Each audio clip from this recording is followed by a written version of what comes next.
High বন্ধুরা, দেখো আমি কি নিয়ে বসে পড়েছি। হ্যাঁ, সব আনাজ নিয়ে সব বসে আছি। দেখো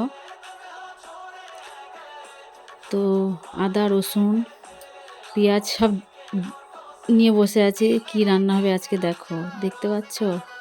দেখো, এটা চেনো? চিকেন স্টমাক মেটে গলা।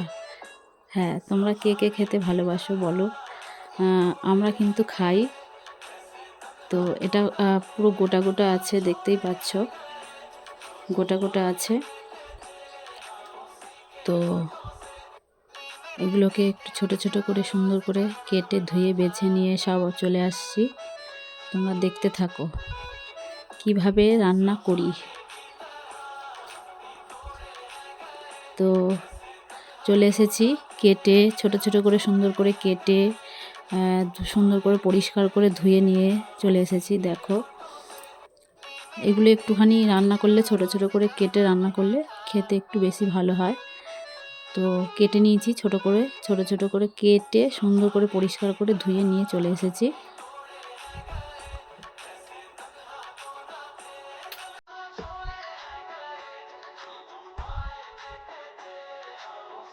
আর আলু এইভাবে ছোট ছোট করে একটু কাটলে এর সঙ্গে বেশি ভালো হয়।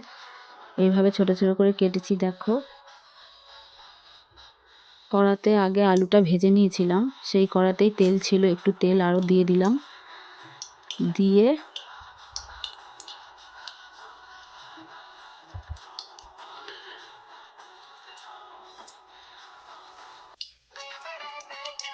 দিয়ে দেবো জিরে।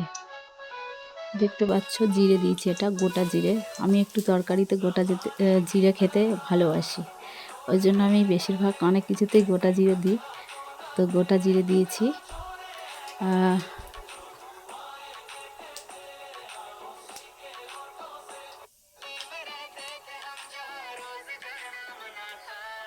তারপরে দিয়ে দিলাম পেঁয়াজ কুচি।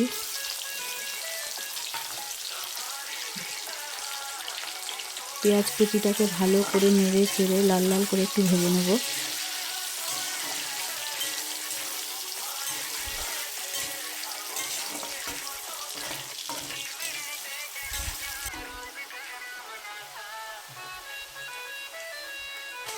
তারপরে দিয়ে দেবো হচ্ছে আদা রসুন লঙ্কা, এর সঙ্গে একটু কিন্তু জিরে দিয়েছি, গোটা জিরে বেটে দিয়েছি। সব বাটা আদা জিরে শুকনো লঙ্কা কাঁচা লঙ্কা আর রসুন সব ভালো করে বেটে পেঁয়াজ একটু লাল লাল করে ভাজা হয়ে গেলে মশলাটা এর সঙ্গে ভালো করে একটুখানি কষিয়ে নিচ্ছি। দেখতেই পাচ্ছ, ভালো করে সুন্দর করে কষাবো যতক্ষণ না একটু তেল ছেড়ে দেবে। দেখো, ভালো করে কষানো হয়ে যাওয়ার পরে দেখতে পাচ্ছি এখানে লাল লাল করে আলুটাকে কিন্তু আগে ভেজে রেখে দিয়েছি। তারপরে দিয়ে দিচ্ছি পরিমাণ মতো নুন,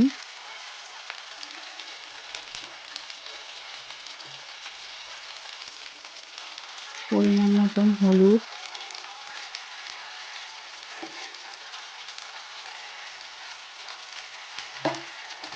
তোমরা যে যতটা রান্না করবে সেই পরিমাণ মতন সব দেবে বুঝে। মশলা নুন হলুদ পরিমাণ মতন তোমরা দেবে। দেখো, মশলাটা বেশ সুন্দর করে কষানো হয়ে গেছে, তেলও ছেড়ে দিয়েছে। দেখতেই পাচ্ছ সুন্দর করে কষিয়ে তেল কি সুন্দর ছেড়ে দিয়েছে, দেখতে পাচ্ছ? অনেকক্ষণ ধরে কিন্তু কষিয়েছি মশলাটা। সুন্দর করে তেল ছাড়ার পরে দিয়ে দেবো হচ্ছে এই যে ধুয়ে রাখা চিকেন স্টমাক গলা মেটেটাকে দিয়ে দেবো।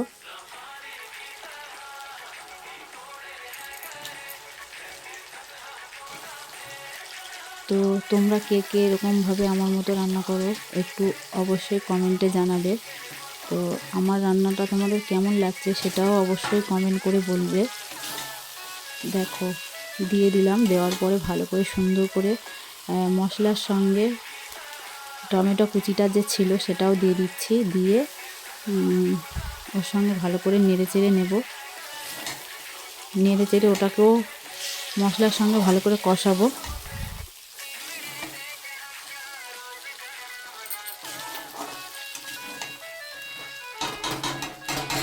এতে কিন্তু বেশি খুব একটা জল দেব না, কষিয়ে কষিয়ে সুন্দর করে ঢেকে ঢেকে কষাবো। কষিয়ে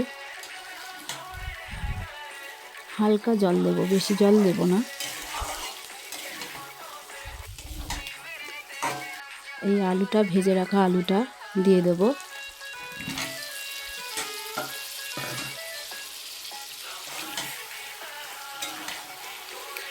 আলুটা দিয়ে ওর সঙ্গে ভালো করে নেড়ে চেড়ে হালকা একটু জল দেব, দিয়ে ঢাকা দিয়ে দেব। ঢাকা দিয়ে দিলাম। এবার ঢাকা দিয়ে তার মধ্যে কিন্তু অনেকবার নাড়াচাড়া করেছি, সেটা দেখাইনি। দেখো কীরকম হয়েছে জিনিসটা, দেখতেই পাচ্ছ। রান্নাটা আমার কেমন হয়েছে, কেমন লাগছে বলো? ভালো লাগছে তো? কালারটাও যেমন, রান্নাটাও সেই হয়েছে, সেই। তোমাদের কেমন লাগলো অবশ্যই কিন্তু কমেন্ট করে জানাবে।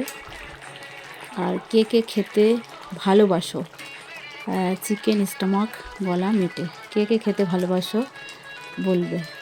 দেখো আলুটাও সিদ্ধ হয়ে গেছে, সুন্দর করে রান্না হয়ে গেছে। এটা খুব একটা কিন্তু বেশি জল দিইনি, হালকা জল দিয়ে নেড়ে চেড়ে ঢেকে ঢেকেই রান্নাটা করেছি।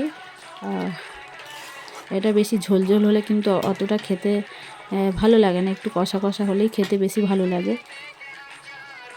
তো সব শেষে গরম মশলা দিয়ে দেবো। অনেকে গরম মশলা পছন্দ করে না, যারা করে না তারা দেবে না, কিন্তু আমরা খাই, পছন্দ করি, সেই জন্য একটু গরম মশলা। দেখো কেমন হলো রান্নাটা, কেমন লাগছে দেখো। অবশ্যই কিন্তু কমেন্ট করে জানাবে, জানাতে ভুলবে না। তো টাটা, কেমন হয়েছে জানাবে কিন্তু অবশ্যই। টাটা।